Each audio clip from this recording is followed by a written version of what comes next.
I, Douglas Ducote, an American patriot by the grace of God, do solemnly swear to support and defend the Constitution of the United States of America from enemies foreign and especially domestic.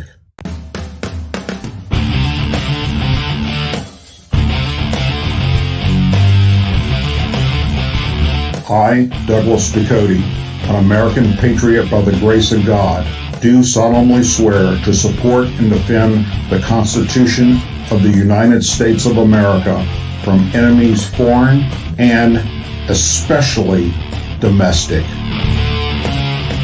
Say it with me. I pledge allegiance to the flag of the United States of America and to the republic for which it stands, one nation, under God, indivisible, with liberty and justice for all. Hello, American Patriots. This is basically an educational video. I'm going to be doing a series of them coming up in the future about the United States Constitution. I'll be doing short videos on each of the amendments. I feel it is the right of we the people to fully understand what your rights are as an American citizen. Too often, far-left liberal basement-dwelling idiots have never read the Constitution. If they have not or cannot comprehend what the words actually mean. They're written within it. Their ability to not comprehend could be many, from some sort of mental health issue to skipping through the words and only keying in on certain parts. Unless you put all the parts together in one read, you cannot get full perspective of our Constitution. The same ideology applies to even reading a book. So what better place to start than taking a look at our First Amendment rights? The United States freedom of speech and expression is strongly protected from government restrictions by the First Amendment to the U.S. Constitution, many states' constitutions, and state and federal laws. Freedom of speech, also called free speech, means the free and public expression of opinions without censorship, interference, and restraint by the government. The key word here on who cannot restrict your freedom of speech is the government. The term freedom of speech, embedded in the First Amendment, encompasses the decisions, what to say as well as what not to say. The Supreme Court of the United States has recognized several categories of speech that are given lesser or no protection by the First Amendment, and has recognized the governments may enact responsible time, place, or manner to restrict on those freedom of speeches. The First Amendment's constitutional right of free speech, which is applicable to state and local governments under the incorporated documents, prevents only government restrictions of speech, not restrictions imposed by private individuals or businesses. For instance, what you care to restrict on your own social media platform, such as YouTube, in the comment section, or who you choose to restrict on your comments on Facebook, on Instagram, on YouTube, on Rumble. It doesn't matter. If you didn't have the ability to do that because the First Amendment covered it, then there wouldn't be a delete comment section. Nor would you be able to go to a section that allows you to ban a certain profile from coming on to your platform. And of course, why would you do that? You would do that if they're saying things that are nasty and not within the norms of human behavior. Rumble, Facebook, and such, unless they are acting on behalf of the government. However, it can be restricted by time, place, and manner in limited circumstances. Some laws may restrict the ability of private businesses and individuals from restricting the speech of others, such as employment laws that restrict employees' abilities to prevent employees from disclosing their salary to coworkers or attempting to organize labor unions. The First Amendment's freedom of speech right not only prescribes most government restrictions on the content of speech and ability to speak, but also protects the right to receive information, prohibits most government restrictions or burdens that discriminate between speakers, restricts the tort ability or liability of individuals for certain speech, and prevents the government from requiring individuals and corporations to speak or finance certain types of speech with which they do not agree. Categories of speech that are given lesser or no protection by the First Amendment include obscenities as determined by the Miller test. For instance, you don't have the freedom of speech to say rude things in comments on social media, such as calling those with special needs retarded or calling gay people faggots. Also, fraud, child pornography, speech of illegal conduct, speech that incites immediate lawless action, and regulations of commercial speech such as advertising. Within these limited areas, other limitations on free speech balance rights to free speech and other rights, such as rights of authors over their work, called copyrights, protection from immediate and potential violence against particular persons, restrictions on the use of untruths to harm others, slander and libel, defamation of character, and communications while that person is in prison. When a speech restriction is challenged in court, it is presumed invalid, and the government bears the burden of convincing the court that the restriction is constitutional. Bottom line here, the First Amendment right to freedom of speech is for protection from the U.S. government, not individuals or businesses. Too many times, people read just what they want to read, and they don't put it all in the context. The First Amendment to the U.S. Constitution guarantees the freedom of the press in the United States. The First Amendment is actually 3 separate clauses that guarantee not only press freedom, but freedom of religion, the right to assemble peacefully, and to petition the government for redress of grievances. For journalists like myself, it's the clause about the press that is most important. Congress shall not make no law respecting an establishment of religious or prohibiting the free exercise thereof, of abriding the freedom of speech, or of the press, or the right of the people peacefully to assemble, and to petition the government redress of grievances. The U.S. Constitution guarantees a free press, which can be exported to include all news media, TV, radio, the internet. What do we mean by free press?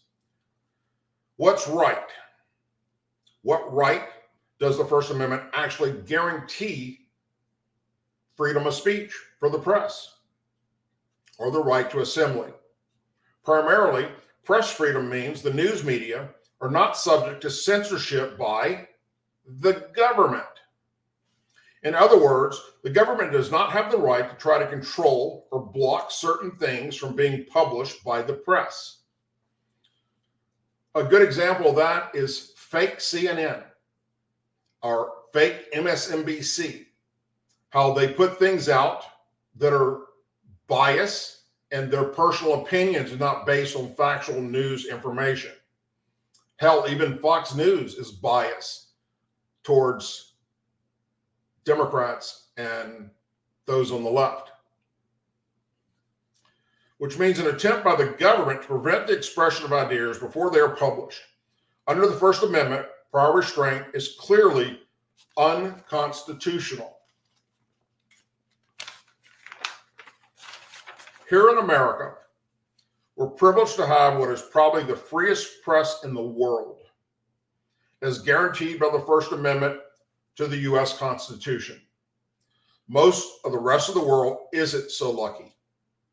Indeed, if you close your eyes, spin a globe, and plop your finger down onto a random spot, chances are that if you don't land in the ocean, you're pointing to a country with press restrictions of some kind. Which brings me to press passes and press credentials.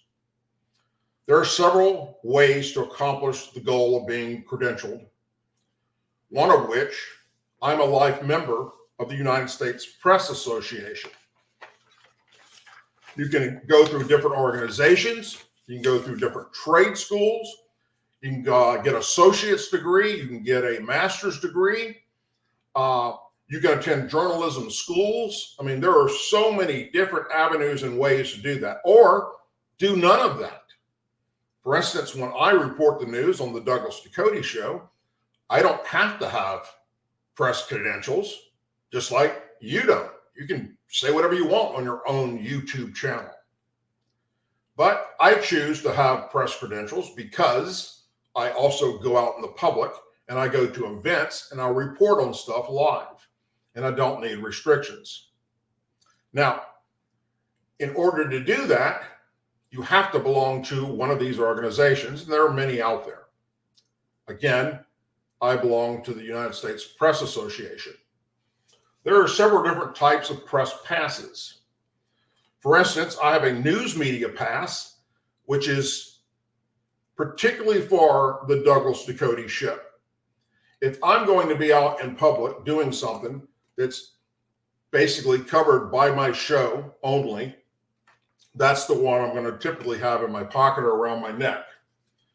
If I'm going to be doing something like, for instance, I will be in June going up to Detroit, Michigan, where I will be reporting live on Press Row from the People's Convention.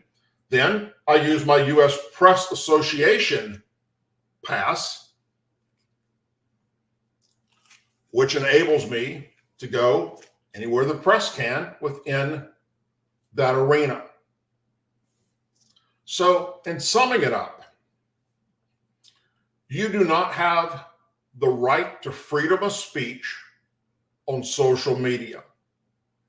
Just like you don't have the right to freedom of speech out in public. If you go into a movie theater and in the middle of this movie, you stand up and yell, "Fire!" and everybody runs out and there's no fire, you will be arrested. You don't have the freedom of speech to do that. You cannot go on social media or out in public and say that you're going to take someone's life. That is a threat. And a lot of people get these things confused. When it comes to social media platforms like Facebook or YouTube, for instance, they believe that they're covered under the Constitution to go into your comments, whether it's a live chat or a comment on a video you put out, and they can say whatever they want, and you don't have the ability to restrict them of what they call their freedom of speech. When the freedom of speech protected under our Constitution is to protect us from the government imposing restrictions, not individual people, companies, or organizations. That's why YouTube, for instance, and all social media platforms, if someone is continuously saying things in your chat that are rude and horrible and disgusting, or in comments, you have the ability to click on delete or click on hide them from your profile. If the U.S. Constitution freedom of speech covered individuals, organizations, and groups, then guess what? That little link to click on to delete their comments or them would not exist. As someone on social media that has your own channel, there is no such thing as allowing someone else to dictate what is said or not said in your comments or your live chat covered under the United States Constitution. And sadly, there are way too many people out there on planet Earth who, for whatever reason, do not comprehend what is common sense. If they just read all of it, they could put it in the context and they would understand that their rights are only guaranteed by the person that's the publisher or the host, for instance, in the Douglas Ducote Show, and what I give to my moderators to censor in comments when somebody makes terrorist threats. I tell my mods, if somebody's making a threat, talking about killing someone, talking about anything dealing with harmful to children, referring to themselves as some type of a terrorist organization, then you go in there and delete them and ban them from the chat. Let me know who they are and I'll ban them from the channel. Same thing goes when it comes to me. I tell my moderators in my live chat, for instance, do not ban anyone for disagreeing with what I'm reporting on. To me, that's their right. It's not covered under freedom of speech because I'm an individual and I have a company. It's covered by me to decide what I will or will not allow to be said. And I tell my moderators, I don't care if they say, Doug, you are an idiot. That's absolutely not true. Let them say it. If they want to call me a bad name, I don't care. Let them say it. But if they want to refer to, let's say, my special needs son as retarded, or one of my moderators who happens to be a gay man, calling him a faggot, then delete. That is the right of the moderators. I do not allow hateful speech of any kind against me, my family, or my subscribers, or the other people in the chat.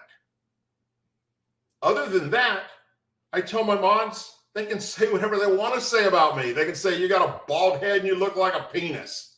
I don't care. Let them do it. But if they say, you got a bald head and you look like a penis that needs to be decapitated, they need to be censored, banned. And that is my right as an individual.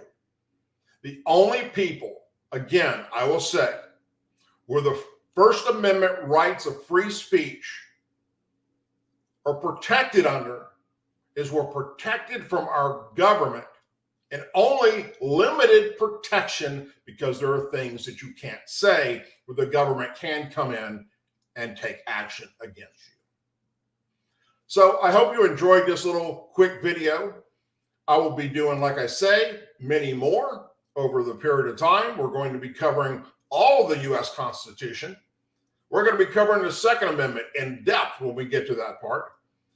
And it'll be individual videos that I'll put up from time to time until I cover the entire United States Constitution. I just thought it was best to start with freedom of speech, since that seems to be the big thing right now. The left wants to restrict freedom of speech for the right, and the right is letting them say whatever they want to say, except for some people are standing up to them and saying, no. Why is it okay for you, for instance, let's just take YouTube or Rumble, to have a channel where you're putting out information about someone else that's not factual and you have no proof whatsoever with what you're saying? That's slander and defamation of character. And that's not right. They believe that it's okay for them to say whatever they want. It's covered under the freedom of speech when it's not. But if you, in turn, say something about them, then they're all upset and their panties are in a wad. So I hope that explains it. I know for some people out there, basement dwellers, this went in one ear and out the other. But for the rest of us that actually are true American patriots, that actually care about the United States Constitution, you're going to want to tune in and watch these little videos that I'll be doing over time covering our United States Constitution and our God-given rights and the rights from our forefathers. As always, please say a prayer for our men, women that are serving the United States military, our first responders, all their family members, our Gold Star families, our Blue Star families, our Angel families, and our country. May God bless the United States of America. May God bless each and every one of you. And if by chance you happen to not know what Angel families are or Blue and Gold Star families, please educate yourself on that before this coming election in November. Because this current administration is pissing on the graves of their loved ones. And that is unacceptable behavior. Thank you. God bless you. Have a wonderful Memorial Day weekend. Be safe. And remember what this day is for. Memorial Day is the day that we remember those that paid the ultimate sacrifice for our country and our constitutional rights. God bless.